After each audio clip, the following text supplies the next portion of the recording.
అందరికీ శుభోదయం. Correction and purification of UDIS data workshop proceedings. Please subscribe Padutech channel, like it and share it. ఇక్కడ మనం correction and purification of UDIS data workshop proceedings, ఒక workshop అనేటువంటిది చూడండి. ఇక్కడ 11/2/2025 11/2/2025 9 గంటలకి, ఉదయం 9 గంటలకి వర్క్షాప్ కండక్ట్ చేస్తున్నారు. మరి ఇది ఎందుకంటే UDIS ప్లస్ 2023-24లో సమర్పించినటువంటి UDIS ప్లస్ దాంట్లో కరెక్షన్స్ మరి ప్యూరిఫికేషన్ చేసే దానికోసంగా ఈ వర్క్షాప్ని కండక్ట్ ప్రభుత్వం వారు కండక్ట్ చేస్తున్నారు.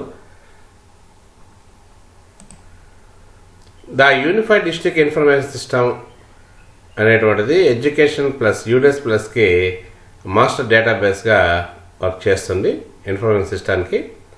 మరి దీని ద్వారా మనకి డేటా ఫెసిలిటేటింగ్ అనేటువంటిది జరుగుతుంది, మానిటరింగ్ జరుగుతుంది, డెసిషన్ మేకింగ్ జరుగుతుంది, ఇన్ని జరుగుతుంటాయి అన్నమాట.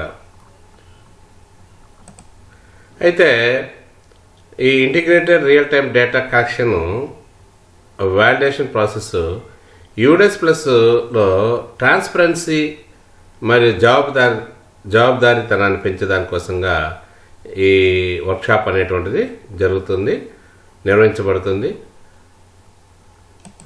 అయితే ఇక్కడ ఈ డేటా సమర్పణలో అనేక వ్యత్యాసాలు, మరి సమగ్రతలో కొంచెం లోపాలు ఉన్నట్లుగా కనిపిస్తుంది. దానన్నింటినీ కూడా ఒక లైన్లో తెచ్చేదానికోసంగా ఈ వర్క్షాప్ అనేటువంటిది నిర్వహించబడబోతుంది. ఇక్కడ మనం పైన పేర్కొన్న విధంగా ఈ అభ్యాసాలు రాంగ్గా కొంచెం తేడాతో నమోదైనాయి కదా. ఈ గణాంకాలు ఖచ్చితత్వాన్ని మీద ప్రభావితం చూపిస్తాయి. విద్యాపరంగా మరియు ఆర్థికంగా స్థిరీకరించబడిన డేటా, సరైన వనరుల కేటాయింపు, తప్పుగా నిర్దేశించబడిన ప్రణాళిక మరియు నిధుల అసమర్థమైన వినియోగానికి దారితీస్తుంది. కాబట్టి మనకి కరెక్ట్గా డేటా అనేది కరెక్ట్గా ఉండాలి.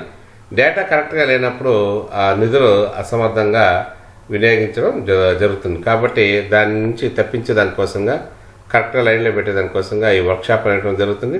ఇది డిపార్ట్మెంట్ కార్యకలాపాలపై గణనీయమైన ప్రతికూల ప్రభావం చూపుతుంది. కాబట్టి విద్యా కార్యక్రమాలు మరియు విధానాలు, అంతేకాకుండా పెంచిన గణాంకాలు విద్యార్థులు మరియు పాఠశాలల వాస్తవ అవసరాలను తప్పుగా సూచించడం ద్వారా విద్యా సంబంధ దృష్టిని వక్రీకరిస్తాయి. కాబట్టి అటువంటి వాటిని డిపార్ట్మెంట్ సామర్థ్యాన్ని కూడా ఆటంకం కలిగిస్తాయి. వీటన్నిటిని తగ్గించే దానికోసంగా, కరెక్ట్గా ప్లానింగ్ చేసుకునే కోసంగా మనం కరెక్షన్ చేసేదానికి, ప్యూరిఫికేషన్ చేసేదానికి వర్క్షాప్ నిర్వహించడం జరుగుతుంది. ఇది ఎప్పుడు అంటే ఈ ఫిబ్రవరి నెల 11వ తేదీ 9 గంటలకి నిర్వహించబడుతుంది. ఇక్కడ పేర్కొన్న విధంగా రాష్ట్రంలోని ప్రాంతీయ జాయింట్ డైరెక్టర్లు, జిల్లా విద్యా అధికారులు మరియు అదనపు ప్రాజెక్టు కోఆర్డినేటర్లు సమగ్ర శిక్షా దృష్టికి పైన చదివిన సూచనలు ఆహ్వానించబడ్డాయి. UDIS ప్లస్లో 2024-25 సంవత్సరానికి సంబంధించిన అసాధారణ నివేదికల్లో గమనించడం జరిగింది. దీని ఫలితంగా జాతీయ స్థాయిలో మన రాష్ట్రం తక్కువ పనితీరు మరియు అన్ని జాతీయ డాష్బోర్డులో తక్కువ ర్యాంకు కలిగి ఉందన్నమాట. కాబట్టి దీనికి సంబంధించి విజయవాడలో ఫిబ్రవరి 11వ తేదీన 9 గంటలకి మొత్తం 26 జిల్లాల AISOS, APOS మరియు MIS కోఆర్డినేటర్లందరికీ డేటా ప్యూరిఫికేషన్పై ఒకరోజు వర్క్షాపు నిర్వహించాలని నిర్ణయించారు. Please subscribe Padutech channel, like it and share it. Thank you.